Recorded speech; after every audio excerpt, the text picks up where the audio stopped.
All right, hey, this is Mark coming to you from Baker's Green Acres. Today's the 8th of April, 2018, and as you can see, we have snow on the ground still, and it's 9 degrees out right now, but it's supposed to be 30 by noon, so we have a warming trend that's coming by the end of the week, so a lot of this should be gone. And this is not bad because snow has a lot of nitrogen in it, so it's gonna do a lot for the soil, do a lot for our fields. So it's not bad. But I'm gonna do a few things today, and one of them is what I'm gonna show you right now. And I realize that I never followed up on this video, so I'd like to do that now just to get it out there. When we processed Little was a boar that we didn't need anymore. He was pretty big, and I was gonna get his bloodline out of my herd. So, you know, we could have taken him to the sale barn, but they'll give you all of 4 cents a pound for him, and da-da-da-da-da. It's not really worth a whole lot. We went through the whole process of, you know, well, can you eat them? You can. It's not gonna hurt you, but it's just not gonna taste as good because an intact boar has kind of a smell to it or a taste to it, similar to urinating on a campfire. That's the best way I can put it. I know everybody's probably done that at one time or another. And there's a lot of talk out there about, well, you just keep away from any sows or anything like that, and they'll be okay. I've heard that. I've heard you can take core samples of their fat and all that stuff. I don't know. I've never seen that to be true. So anyway, what we do, and I wanted to show this process, is we butchered him, and then we bagged him up. We processed him for dog food. Now, I have a lot of dogs here because we do breed Great Pyrenees dogs, and they're a very big dog.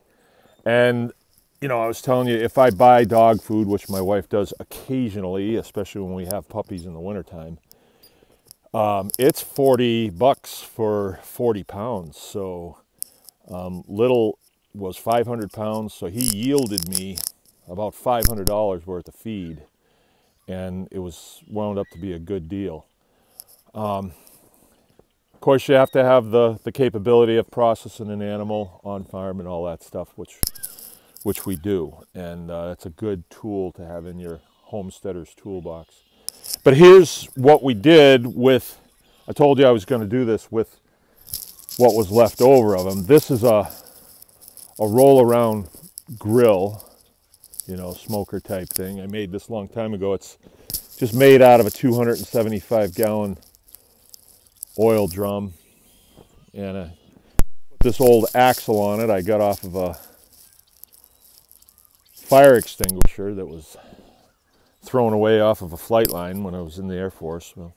But I put him in here, still a lot of meat on this skeleton, and then just ran it for a little while, and it kind of stabilizes the whole thing, kind of cooks it, and the bones get a little bit brittle. So now what I'll do is I'll just take an axe and I'll break it in pieces, and I don't really need to take up freezer space with it. I can just put it on a shelf someplace in the barn, and it'll be there. And you know, let's say I did 5 of these. That's a lot of food for the dogs because they do need bone. Bone's good for them, and the fat that's on here is good for them. The weird boar flavor, they're not going to really care about that. And you can do this with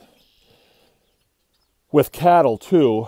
If you butcher cattle at home, you can do the same thing, you know. And speaking of homesteading, the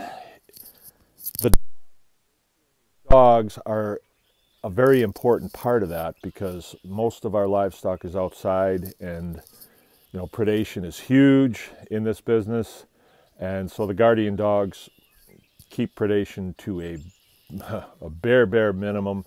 I've talked about that before, and I can talk about it again, and I probably will in my next video because I want to show you Great Pyrenees puppies that we have that are ready to go this Saturday. I still have 4 of them that haven't been spoken for, but we haven't pushed them real hard. But these are real nice ones. Spring puppies are the best because then you get to play with them on nice soft green grass and all that good stuff. Okay, well, I'll get back to you and show you the puppies. And remember, anyone can farm.